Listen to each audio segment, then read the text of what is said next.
Leafs with a chance to advance to round two, the win over Tampa tonight. We're going to preview that matchup and give our keys to the game. Also, Michael Bunting was named a finalist officially today for the Calder Award. I'll make the case for why he should be the favorite. Also, going to play a little bit of cosign, no sign as we dig a little deeper into some of the other series around the NHL. That's what we got in store for you on today's edition of Locked On Leafs. You're Locked On Maple Leafs, your daily podcast on the Toronto Maple Leafs. Part of the Locked On Podcast Network, your team every day.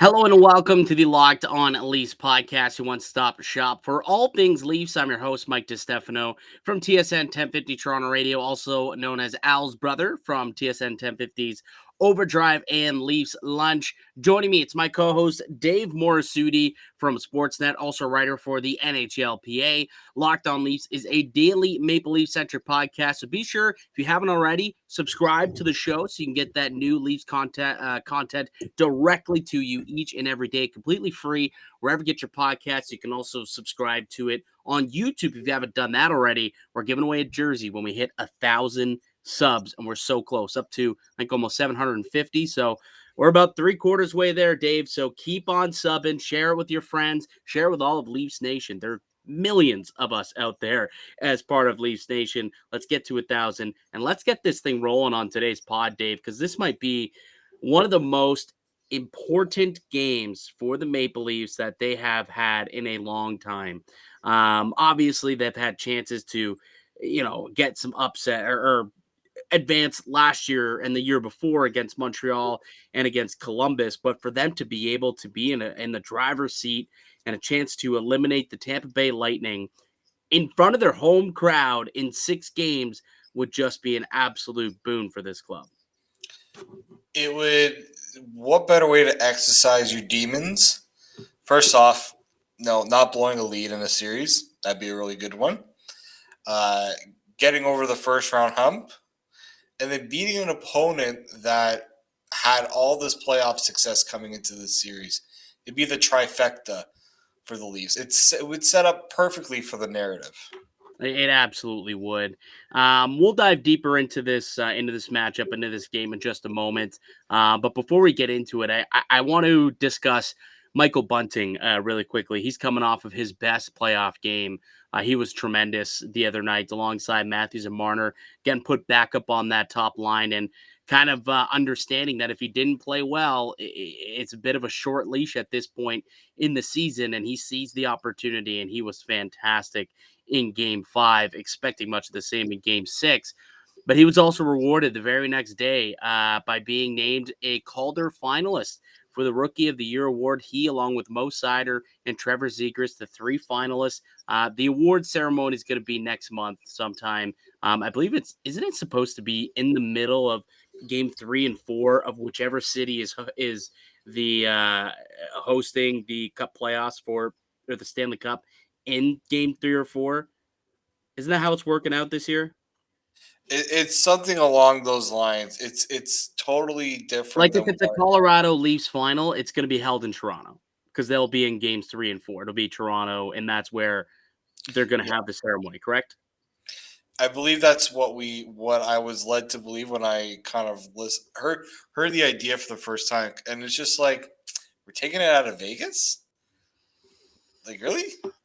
I like it for the fact that if they're going to do it in the middle of the playoffs, it makes sense to me only because odds are if it's being done in the middle of the Stanley Cup Finals as opposed to like later on in the week when it's all said and done, good chance that whoever's in the Cup Final will also be nominated for a whole bunch of awards. You really want those guys in Vegas for a night. You really want them kind of thrown off their game. The temptation of going out and celebrating after winning MVP. I mean, Austin Matthews, that guy gets MVP. He gets the Hart Trophy. I mean, you just don't want the temptation of the craps tables. You know what I'm saying? So if you have it more in a more subdued city, not that Toronto's not a fun happening city, but it's less tempting, I guess, do it there, or do it in a Calgary or a Colorado, or whoever ends up getting to the final. Hopefully not Tampa Bay, as they hopefully will be eliminated tonight in this one. But Michael Bunting, to get back to that, fantastic season that he was able to have for the Toronto Maple Leafs. Still can't believe the that the freaking Arizona Coyotes let this guy go. Doesn't make any sense to me. But 63 points, which led all rookies in points this year. 23 goals, which is second to Tanner Jeannot. But I truly believe that Michael Bunting should be the rookie of the year. He should win the Calder, and this isn't Leafs bias kind of coming into play. I truly believe that he uh, deserves it. And before I kind of dive into some of the numbers that support it, Dave, what's your first initial reaction to that? Do you think Bunting deserves it as well, or are you more of the team Mo Seider, which a lot of people seem to be on that side? And look, it could go either way. I'm not saying that, if Seider wins, it's fixed, or, people have it out for Bunting because he's a Toronto cat. He also could win this award, but Michael Bunting, to me, has had the more exceptional season. But where do you sit on that debate there? I've kind of, if you asked me a little while ago, I probably would have been more so on the Michael Bunting side, just because he was pushing on all cylinders. He was by far one of the better rookies out there. But then the argument, look, I'm going to take age out of it. I'm going to take the age out of it. And I think a lot of people need to do that, because there are a lot of rookies who don't make the NHL before they're 20. That debate needs to stop. What it is for me is not just the stats, but it's the role. For me, I have Mo Seider ahead just because this guy has been forced to play as a rookie a role that not many rookies would get put into. There are exceptions, but you think about what Mo Seider, his path to the NHL when he was drafted, it was a head scratcher, and I truly think I don't know if I agree with that. Mo Seider, I was very high on Mo Seider. That definitely wasn't a head scratcher for me, but maybe to some, yeah. There are people who were just like I guess it was more so because people didn't know who Mo Seider was. That's fair. Yeah, that's fair. I think that's what it was more than anything else, and so that's where I'm on with that, is that he was brought in. Not just, and he's putting up points as a rookie defense. He's playing top pairing minutes, doing all of that on a Detroit team that really, I wonder how Detroit probably be a lot worse if Mo Seider wasn't as good as he was. Probably. Like, he essentially was their number one defenseman. He had a 50-point season this year and logged over 23 minutes of ice time. Kind of quarterback their power play. How many power play points did he end up with? 21 power play points out of 50. So yeah, like he had a big time role for Detroit, but I don't necessarily think that you should count Michael Bunting out because his team was good, and he didn't have to be the catalyst. And, Mo Seider got to shine a little bit more just because his team was so junk. You know what I mean? Like Michael Bunting.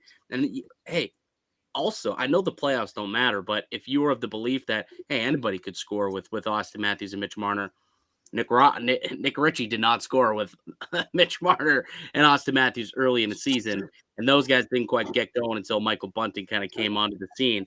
And also, Bunting, when he wasn't healthy in those first couple of games in Tampa Bay for games 3 and 4, they didn't do a whole lot. They really didn't. Game 5, Bunting seemed healthy. Bunting was more engaged, more effective, and that line started to pop. So, he helps drive that line as well.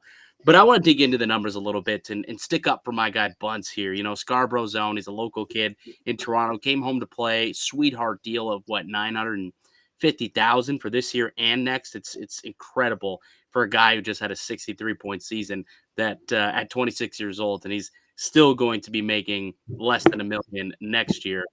But you could look at the facts. Like, yep, led all rookies with 63 points. Trevor Zegras had 61, and he had the flashiness of making the All-Star team. Obviously, he had some unreal plays.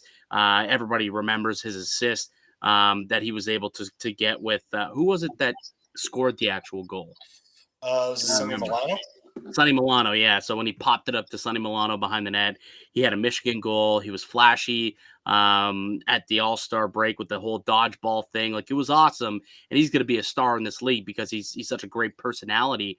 But ultimately, Michael Bunting, to me, had the best rookie season of all.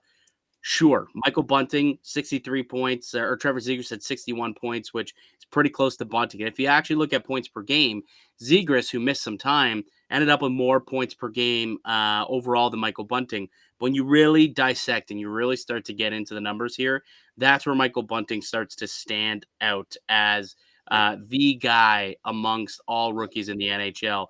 You just go and you take a look at the numbers at 5-on-5, and 5-on-5 numbers count, and they matter a little bit more than the overall numbers. This is where you get into analytics to dive a little bit deeper, because the game is traditionally played at 5-on-5. It's most indicative of how, true results should form, right? Michael Bunting led all rookies with 58 points at 5-on-5. The next best was Zegras with 40. So he had 18 more points than Trevor Zegras at 5-on-5.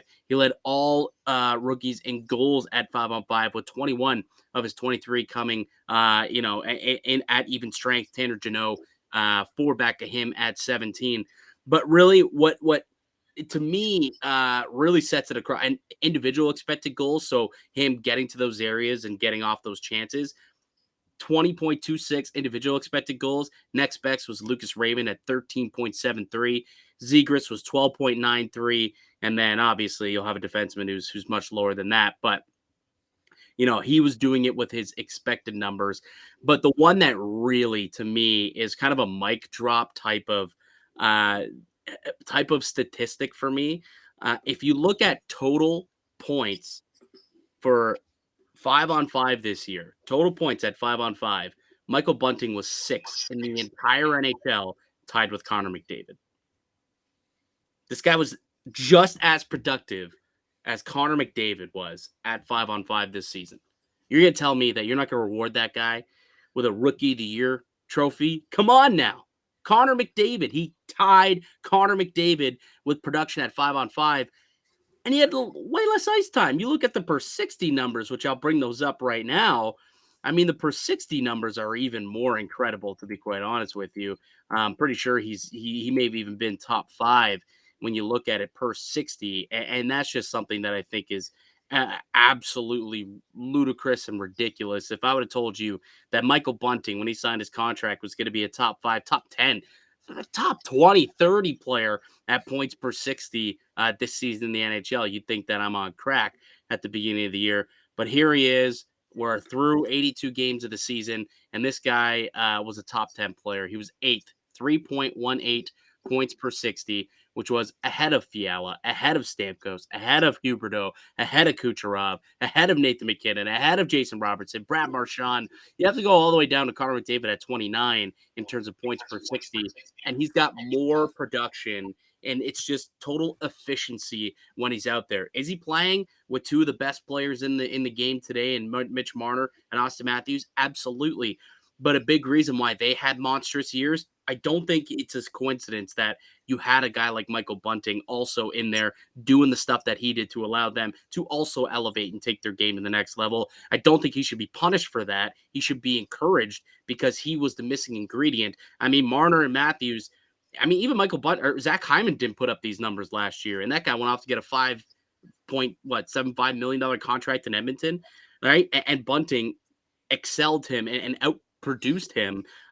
What Hyman did last year and what he did this year in Edmonton as well. I think this guy, hands down, it's not the most valuable rookie in the NHL, right? It's who's the most productive, who's the most outstanding rookie season. And to me, it's a guy who's 8th in the entire NHL in points per 60 and 6th in points overall at 5-on-5. Mike, you make a lot of great points. You just dropped, what was that, a pen? That was a pen. Hold on, I got a mic here. Okay, we couldn't drop it on the table. Well, no, yeah, this is a work mic that probably cost me a pretty penny to have to replace. So, yeah. And also explaining why you would drop a work mic. might be a little tough to explain. Well, this is what I'm going to say. I was on a roll. I was just Yeah. spewing out these great stats about Michael Bunting, why he should be the Calder, and it was just a mic drop moment. When they come, it just comes. It's natural. It's what happens. Very natural. This is all I'm going to say. You bring up great numbers, great facts. We have to think about who's voting on it. The writers. Yeah, but if you're taking away the age, there's absolutely no reason why that. And here, Panarin was 24, 25 years old when he won it. Kaprizov was 24 when he won it. Look, we've seen in recent history where the voters, we all gotta think about the voters. The voters have voted for older players. It's happened. It's not, not even ordinary. But that's not even where I'm going to go with that, because I do think there are voters who it's again, they're going to vote for the story as well. I mean, look, Michael Bunting, an amazing story. Amazing story. But the way that I've heard reporters talk about Moritz Seider on a nightly basis, that right there, it almost like the vote was almost predetermined, in my opinion. Sure. And it could end up being Mo Seider. And like I said, if it is, I wouldn't be upset if it was either way. This is what I wouldn't be upset, but if I had a vote, I think the numbers speak for themselves. It's Michael Bunting. And I know, obviously, you're talking about offensive metrics, and we're talking about a defenseman here. So clearly he's not going to be up there in offensive metrics.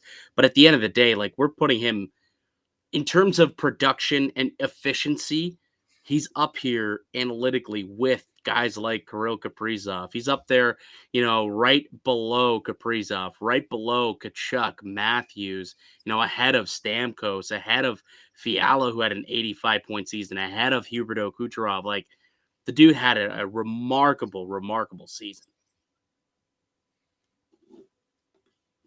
You bring up all great points. We'll see. We'll see what happens. We'll see what happens. Let us know in the comments below. If you're here on YouTube, let us know in the comments below if you think Michael Bunting deserves to be the Calder Trophy winner, or if you think that Mo Seider will end up running away with it. The good thing is I put 2 bets on BetOnline earlier in the year, and I've hedged it, which means I got bets on both of these guys. Pretty good ones, too.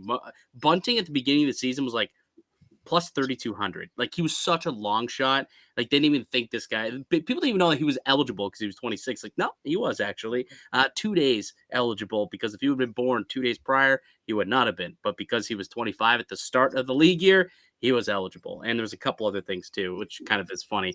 But yeah, I got a bet on both of those two to win the Calder Trophy. I do win more money if it's Mo Seider, because I definitely put more change on that. But Bunting, I think still, like, I only put down like $5, but at plus 3,200, I'm still going to make a decent chunk of change. And you guys can also go ahead and place bets if you wish over at betonline.net. They're fantastic. They continue to be the #1 source for all your betting needs and sports information. Find all the latest odds, news, and sport developments, including this year's basketball playoffs, the hockey playoffs, Major League Baseball season, fights, and even next season's NFL futures. BetOnline is your continued source for all your sport wagering information, from live betting to playoffs, esports, and more. Head to the website today or use your mobile device to learn more about the trends in action. BetOnline, it's where the game starts. Welcome back into the Locked On Leafs podcast. I'm Mike DiStefano. Got Dave Morassutti with me. We are your hosts here at Locked On Leafs. Big game tonight. Game 6, Maple Leafs versus Tampa Bay, Toronto. A chance to eliminate the back-to-back champions, coming off of an emotional, big-time statement win in Toronto. A come-from-behind victory where we saw our first lead change in this series, and Toronto really flipping the script, not only, on the scoreboard, but also like internally. You had guys like Matthews, Marner, Tavares, Nylander all step up and play huge, huge games. They had depth guys going. McKayev had a good game. Justin Hall on the back end. We talked glowingly about him in yesterday's podcast with Tony Ferrari. You can go check that out also on YouTube and on wherever you get your pods if you want to see what we had to say about Game 4 or about Game 5. But now we move on to Game 6. And this is Toronto's first opportunity to eliminate the Tampa Bay Lightning and move on to round 2, exercise those playoff demons, and get to the second round for the first time since 2004. You like their chances going into tonight, Dave? Well, you do, because the pressure is on Tampa. And for the Leafs, they overcome the one hurdle I think they needed to, which is you have a bad start, you were down in the dumps, a lot of people were writing you off, only to come back. And if you watch Steve Dangle's stream, he said it clearly, but at the time he was in a hysterical moment. It was a bit of chaos during it, but he said they changed the narrative. They truly changed the narrative with that Game 5 performance. I think it's a time for another narrative to change for sure. I will push back on that. I'll push back on that. They haven't changed the narrative yet. The job's not done. They haven't changed it yet. They've done this where they've gone in and they've won games and won games handily. It was definitely the most encouraging that we've seen, the biggest step towards completely reversing that narrative. But at the end of the day, no one cares about their Game 5 performance if they lose in 6 and 7. And then that narrative is not going to go away come Sunday if they're out of the playoffs and hitting the links. I think what it was truly, and what he meant in that moment too, was being down. And usually when the Leafs have been gone down, they have a really hard getting back to where they need to be. Yeah, I think the other important thing is they're not letting themselves get too high on the moment. Yeah, they realize the job is not done. Where I'm worried clearly is if that's how they're going to start Game 6, how they started Game 5. How many times can you do that against Tampa Bay? you can't. You can't. I was talking about this today on Leafs Lunch. Look at every single one of those wins coming off of them. We're always saying you can't get away with that. You can't get away with that again. You can't get away. How many times, how many excuses can you come up with saying that the Maple Leafs got lucky and that they just can't get away with that? Because Game 1, you can't get away with that power kill that they had at scoring a couple of shorthanded goals and killing off all those penalties. And you can't rely on that because that Tampa Bay power play is going to get going. Can't rely on that for too many victories. And that was, the excuse after Game 1. After the Game 3 win, that was depth and Jack Campbell, but the big boys did not come up to play at all. They didn't show up at all. And the thing was, you can't get away with that again, right? You got at least one win with your depth and Jack. You can't get away with that again. Your big boys got to show up. Now they did in Game 5, but it was after having to climb out of a 2-0 hole and mount this big time comeback. But you're not going to be able to do that against this team again, right? You can't always rely on the big comeback because we've only seen it once really in this entire series through both sides. That's pretty much whoever gets the first goal. They've been able to hang on to it. They flipped that script, but you can't rely on that. You can't do it again. They're kind of out of those excuses at this point, right? Those reasonings for why you can't you just got to go in there in Game 6. And you got to play a 60-minute effort from start to finish, right from puck drop to the final buzzer. And that is what's going to give this team the best chance to do it, ultimately. Yeah, for if the Leafs come out flat in Game 6, they haven't learned their lesson. No. I think this, how many times can Jason Spezza have to get up during an intermission to wake up the team? He used his one bullet. He used his bullet there in Game 5. It won't work again. It's not going to work again. I don't think. I could be wrong, but that's you get one bullet in the chamber to do that type of galvanizing stuff. And if it works that one night, I mean, you kind of get lucky. You catch lightning in a bottle, but you can't rely on that every night either. You know what I mean? If it takes Jason Spezza getting up in the middle of a locker room to rally you up, I mean, have you really learned anything? If you can't get up for that game, a chance to move on to round 2 in the Stanley Cup playoffs, and that's not motivation enough for you, has this team really changed? Do they want it? Is the heart there? Is the killer instinct really there? Yeah. So, and that's the big question, right? Do they have that killer instinct? Leafs are 0-7 with a chance to eliminate their opponent in the Matthews-Marner era. 0-7. Can they flip the script? Because on the other end, we've talked about it a lot. Tampa Bay Lightning, 16-0 after a loss in the last 2+ years in the playoffs. Somebody also brought up the fact the last time the Tampa Bay Lightning were down 3-2 in a series was in 2015. They went to the Stanley Cup final that year. So Now, granted, how many times can a team fall down 3-2 and come back? There's a little bit of that on both ends, I think. But yeah, no, the Leafs, here's the thing, and I can understand the pessimism from a lot of people. They haven't shown it yet. Really, in game 4, they had the best chance to put pretty almost not to put their foot right on the necks of the Lightning, and like they had a good chance to give themselves the opportunity to win it in 5. They stunk it up. They have to learn from that. That has to be like that's Sheldon Keefe's bulletin material right there. Yeah. Yeah. Um, Absolutely. yeah, personally, I think what's going to really determine this game, Jack Campbell, because we saw when he's on his best in game 5, they don't win that game if Jack Campbell doesn't play the way he is. And as you said, the stars have to be the stars. It's plain and simple, Dave. It's plain and simple to me. The Maple Leafs, when their stars are going, when they're getting above average goaltending at the very least, above average, doesn't even have to be elite, but above average, they make that timely save out of Jack. This team's better. This team should win. They're the better squad. They are. At Kyle Dubas has done a fantastic job building up this team. Their stars have elevated their games. They found out ways to create offense and get pucks past Vasilevsky, something that teams haven't been able to do at all. Right? Like they've scored 3 goals in every game so far. Even though they've played poorly in a couple, they've still netted 3 in each and every game in these playoffs. That doesn't happen to Andrei Vasilevsky, but they're just doing it. So one of the things that I think they got to keep doing tonight that they did so well in game 5 is just keep throwing things on net, retrieve pucks, and keep doing it again.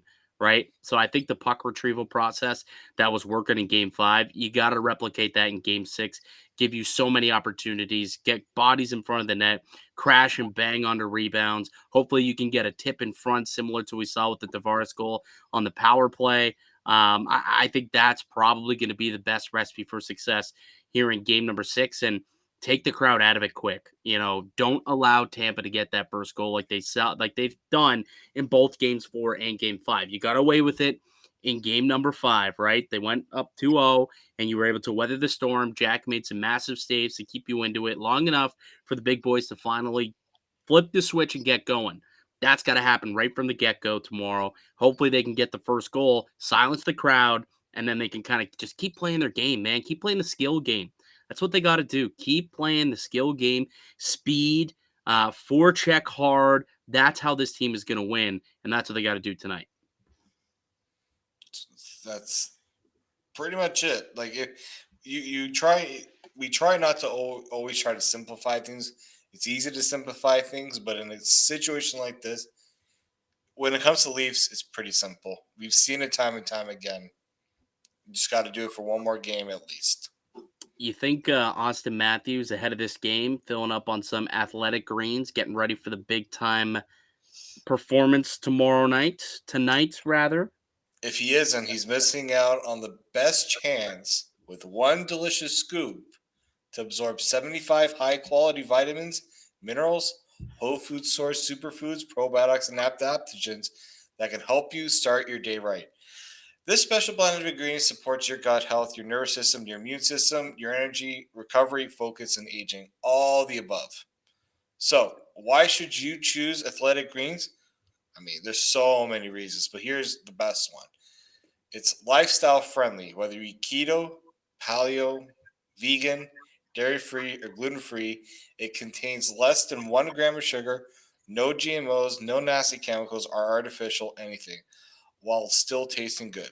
It supports better sleep quality and recovery, supports mental clarity and alertness. It's the one thing with the best things.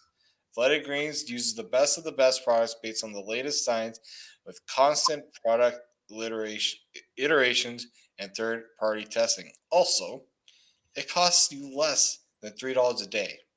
You're investing in your health, and it's cheaper than your cold brew habit. It's cheaper than getting all the different supplements yourself. You're investing in an all-in-one nutritional insurance. So right now, it's time to reclaim your health and arm your immune system with convenient daily nutrition.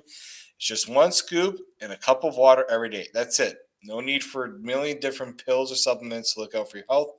To make it easy, our friends at Athletic Greens are going to give you a free 1-year supply of immune supporting vitamin D and 5 free travel packs with your first purchase. All you have to do is visit athleticgreens.com/NHL network. Again, that is athleticgreens.com/NHL network to take ownership over your health.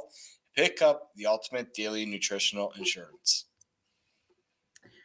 Welcome back into the Locked On Leafs podcast. I'm Mike DiStefano, Dave Morassutti with me. We're your hosts here at Locked On Leafs. Toronto with a chance to eliminate the Tampa Bay Lightning, move on to round 2 tonight if they can get it done down at Amalie Arena. The game will be taking place, I believe it's 7 o'clock puck drop tonight, I think I saw. Or is it 7:30? Hold on one second. Yeah, this is not big enough for me. I got to check this out really quick. 7:30 puck drop. Mind me. Yeah. A 7:30 puck drop in Tampa Bay. Which hey, you talk about the Toronto needing to start on time. Well, now they've got an extra half hour where they can figure themselves out before the actual puck drop happens. That screwed them up in Game 4, Mike. They didn't start it at 7:30. That's it, right? Because they started to play half decent by 7:30, or at least there was a couple of decent shifts where they started to shift a little bit at 7:30, and then it kind of went to the wayside after that one. But 7:30 puck drop tonight, going to be a huge one. Toronto, chance to move on, chance to exercise those demons and turn that 0-7 record when having a chance to eliminate a team, having a chance to advance to a round in the Matthews-Marner era. Have a chance to flip that script and make it a 1-7 record while also giving Tampa their first back-to-back loss in over 3 years. That would be incredible, David. Incredible. Let's play some cosign, no sign, pal. We haven't played this in a while. It's a fun little segment that we like to do. We typically like to do it weekly, but with the playoffs, it's been so busy. There's been so much to talk about. We kind of haven't had a lot of time, but we figured let's bust it out. And this is our chance to actually kind of break into the rest of the NHL. A couple of series going on around the league. We've talked so much and been so focused on what's going on with Toronto and Tampa. But, dude, this has been an exceptional playoffs. Like, from start to finish, what we're seeing, some performances from some of these guys has been outstanding. I've loved the Stanley Cup playoffs from night one all the way through until last night. So, why don't we go through the game? If you're new to the pod and you haven't heard this segment, the way that it works is we're going to make a statement and the other either co-signs with the statement if they agree with it, or they will no-sign the statement if they disagree with it. Dave, why don't you go first, my friend? All right, this one here doesn't have to do with the playoffs. We had the NHL draft lottery. We had 24 hour on to discuss that. So you haven't listened to the podcast from the day before, please do that because we do talk about the NHL draft lottery. And Tony's a draft guy, so he's right into it. He gave us a list of names to look for in the draft that I quite frankly have never even heard of, but apparently are late first round considerations that the Maple Leafs could potentially scoop up if the draft falls their way. So you're definitely going to want to go check that out on our last podcast that we had. If you get it wherever you get your podcast from or on YouTube, it'll probably be in our one of our videos that we just posted yesterday. But go ahead, first one. So my first one is one of the teams with a top 5 pick will trade said pick. Oh, okay. Remind me again. So we're looking at Montreal who won, Jersey with 2, Yotes, Kraken, Philly? And Philly. Man, one of those teams. Okay, so I'll go one by one. Don't see Montreal trading it. They're at home. They're taking Shane Wright. It's already etched in stone. He did an interview on TSN today with Gino Reda. He's super excited to be a Montreal Canadian. I hate it as a Leafs fan supporter and whatnot, but good for him. Going to the original 6 squad. His rookie card will be worth more money. I'll tell you that, going there as opposed to going to Arizona. So as a hockey card lover, I also enjoyed from that aspect. Number 2, the New Jersey Devils. That's interesting because before they won the draft lottery and moved up to second, there was buzz that they'd be willing to listen to try and bring in a win now player because when that team's healthy, I think that they could be competitive. I think they can definitely compete for a wild card spot or a playoff spot next year in the Metro Division. Jack Hughes is a phenomenal player. Nico Hischier, when he's healthy, he's a solid player as well. They got Dougie Hamilton. He's a good player. They need to shore up that defense. They need to get maybe one more decent player. Dawson Mercer, who's a rookie this season, he's going to be really good. Jesper Bratt had one of the most underrated point per game seasons that I think I've seen. He had something like 76 points in 75 games or something like that. It was unbelievable. Goaltending is what they need. So, but I don't think that you're going to get a goaltender from any other team in exchange for the second overall pick. So ultimately, I don't think that they trade anymore. They would have been maybe up for it earlier in the season. I heard Fiala, they were interested in maybe bringing in Fiala. But for the second overall pick, you're probably not going to make that deal. So they moved to the Arizona Coyotes. No, absolutely not. They just need to get picks and prospects and rebuild that god-awful franchise. The Kraken? Probably not. Same thing. They'd have zero prospects, given that they only are one draft into their entire existence. So they could probably use some star power up in the top 5 of the draft. And Philadelphia, same thing. I think that they just need to reload on a bunch of young players. So no sign. I don't think that we'll see a first-round pick get dealt in the top 5. No sign. Works for me. I was more leaning towards maybe New Jersey. But then with them getting to second, that's a hard one to swing unless some team does something really there's a player out there that's just you really want to consider for second overall. But we've seen how New Jersey has traded a top 10 pick. Well, I could see potentially, let's say Philadelphia, who does have some older players, they could package 5 and a win now, type of player, and they could move up to 2, and that could be a swap. Perhaps more of a hockey deal in a way, but also involving 2 top 5 picks. You're not moving that far down the board, but you're also collecting a win now asset for a team that's ready to compete. Maybe something like that. But ultimately, I'm going to go with my gut and say no sign. First one for you, Dave. The Edmonton Oilers down 3-2 heading to LA for game number 6 tonight will turn to Mikko Koskinen in goal. I'm going to no sign this one. Did you see Mike Smith the other night? I did. I was, as you know, that's a tough one. Mike Smith hasn't been great. Is Mikko Koskinen going to be that much better? I don't know. That's a tough one. I wouldn't be surprised. Again, I wouldn't be surprised if the Oilers decide to go with Koskinen. But in my opinion, you have to think about the situation. Mike Smith has been their guy. He's been their guy. This is such a high pressure situation. If Koskinen just absolutely turns to rubble, that Oilers fans will never let that down.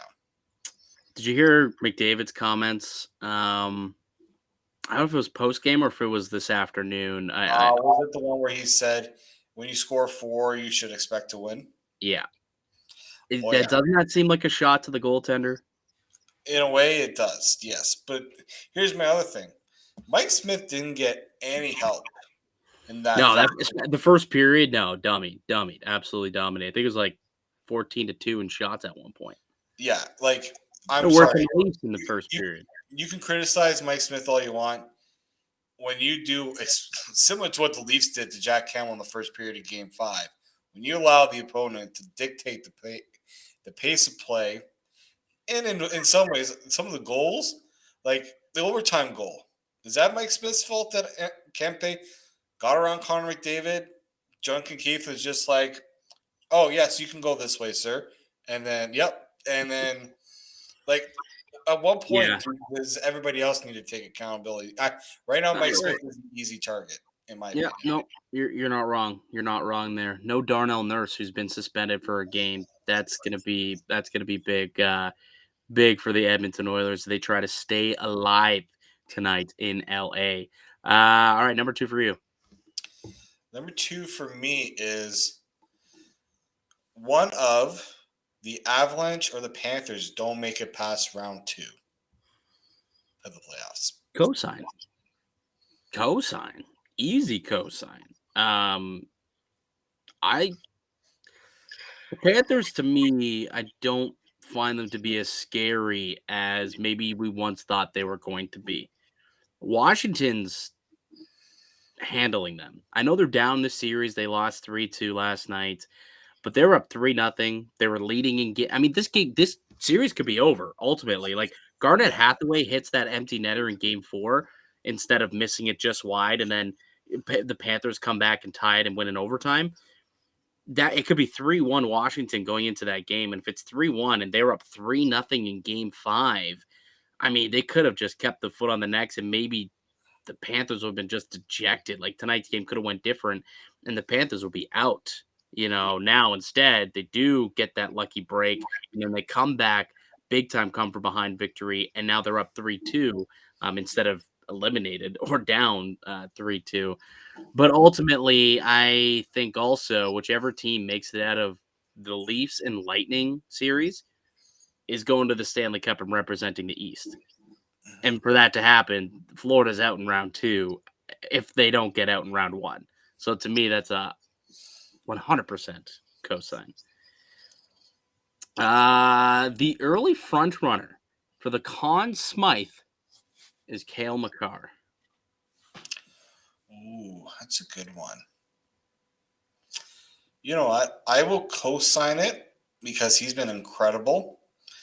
If the Panthers somehow make it far, Carter Verhaeghe might have something to say about that.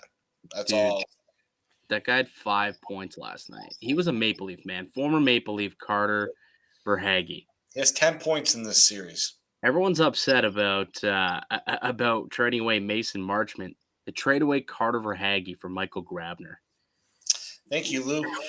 That was Lou, though, right? That wasn't Dubas. That was Lou, correct? Nope, that was Lou. Yeah. They called it a classic Lou move. Of course. There's no way Dubas would have traded away a small, skilled forward. That just doesn't happen. No. Like, he trades for those guys. That's why Mason Marchment went out the door and Dennis Mulligan came in, right? So, yeah, you're right. Had to have been a Lou move.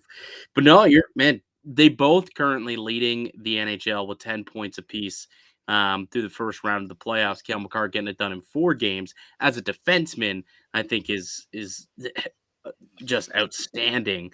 Man, Crosby's played unbelievable as well. Injured in tonight's game last night, I guess, if you're listening to this now on Thursday. Injured in that game, took contact to the head. Didn't look good. Hopefully he's okay. I'm hoping that there will be a quick report on that in the morning or at some point here soon. But if he's okay and can continue through the playoffs, I mean, man, that guy's been unbelievable so far. He could also be in the conversation if Pittsburgh makes a run. Yeah, no, it's funny because like somebody brought up all these star players, young star players. Sidney Crosby's still taking them all to school. Yeah. Jacob Markstrom potentially. Calgary now up 3-2. Markstrom leading. Looks like I'm pretty sure he's leading the entire playoffs in goals, like goal save percentage. Like this guy played unbelievable. He's got a shutout as well. If Calgary makes a run, which I think they can, buddy, that's another guy who I'm kind of penciling in right now as a bit of a front runner, I suppose, out west. But I do think Cale Makar, yeah, if we're looking at just through these games and Colorado likely has the best chance to go as far as the other teams, yeah, Makar would have my vote. Good call. Last one for you. What's your final statement there, sir? My final statement, and I'm going to go with a Leafs one, just because I wanted to bring a Leafs one into it. Jack Campbell outduels Andrei Vasilevsky in Game 6. Oh, man. Cosign. Jack's in a groove. When Jack Campbell gets on a roll, we've seen what that looks like. He was rated the first or second star of the month of November. maybe his second star, but he was unbelievable that month for the Toronto Maple Leafs. Went 9-0-2, like a 166 goals against, a 940 or 950 save percentage.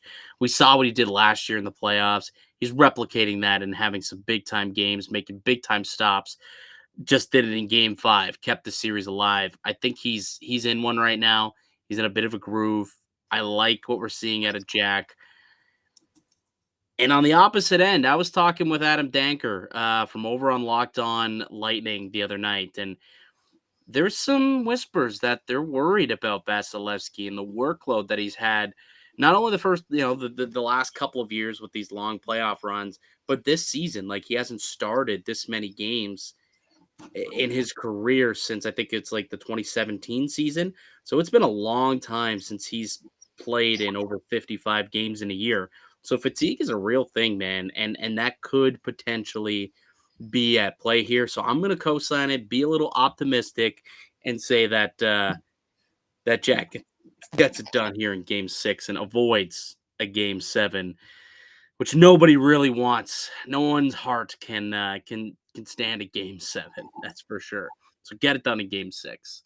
What about you? Why don't you answer that one yourself? Actually, I truly do think Campbell can do it if the Leafs don't just completely dishevel in the first period like they did in Game 4. yeah, But I mean, we've seen really most of the playoffs. There really hasn't been a bad game from Campbell. Like even that was a mercy pull based on.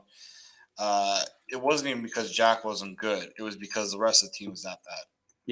yeah, totally. It was just tough night. I think the only one of those goals was like a bad goal too. The one Ross Colton went through his glove. Yeah. But yeah, I'm with you, man. I'm with you. Or at least we need to be.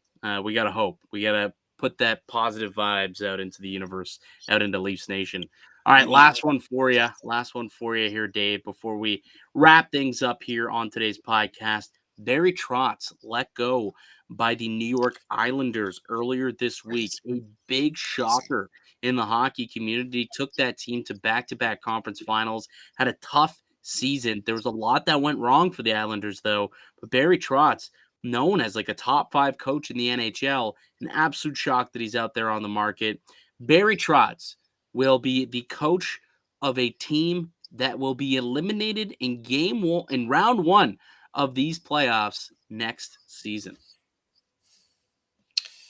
Oh, you know what? I'm gonna co-sign it because first off, Who? just a dumb decision by the Islanders, in my opinion. I've questioned some of the moves they made, trading away Devon Taves. Can't blame Barry Trotz for that. A lot of moves that have been made, but yeah, I'm just thinking of the teams right now, like teams that would absolutely like the Oilers could definitely move on from Woodcroft, and if they want to do a radical Maybe. change, They like played well for him, though. yeah, they haven't done bad for Woodcroft. It's just do they want to try something totally different with what's happened? Yeah. You know, I'm trying to think what other teams. Like with the Capitals, try to no. I think that bridge is burned. Nashville to me is an interesting team. Yeah, Could he would go he back? there? Go back to Nashville. David Poyle would that would win him some love over there in Nashville, that's for sure. I'm just trying to think what other teams like with Dallas consider. Yeah, that would be an interesting team, right? Rick Bowness kind of lucked into the job with some shenanigans that went on with the coach previous. Perhaps they decide to go out and get a top coach out on the market. They know they've got a pretty good team that maybe just needs a new voice and a more veteran, stable presence, and perhaps they pay up and they go and get themselves a top coach like that. I like Dallas actually as a bit of a fit. The name that people seem to be circling, though, are the Winnipeg Jets, who obviously aren't in the playoffs, but that's the one team. He's from Winnipeg. They could probably use a veteran voice in there. That's a team that a lot of people are kind of linking Barry Trotz to this offseason. And interestingly, I had this conversation with someone the other day. Lou Lamoriello fires Barry Trotz. What are the odds that Lou Lamoriello brings in the current coach of the Saskatchewan University of Saskatchewan Huskies, Dave? Oh, this is also brought up in the Discord too. It wouldn't surprise me, but it would be a bold move considering everything that's gone on with Babcock since he was let go by the Leafs. But yeah, Lou doesn't move on from Barry Trotz unless he really feels he has somebody that's ready to step in. I personally don't believe that's going to happen. I think if you get rid of Barry Trotz, it's because you want to go in a different direction in philosophy, and that would be more of an offensively driven head coach. Mike Babcock would bring a lot of the same that Trotz brought, and there'd be no sense in making a switch there, making a swap there.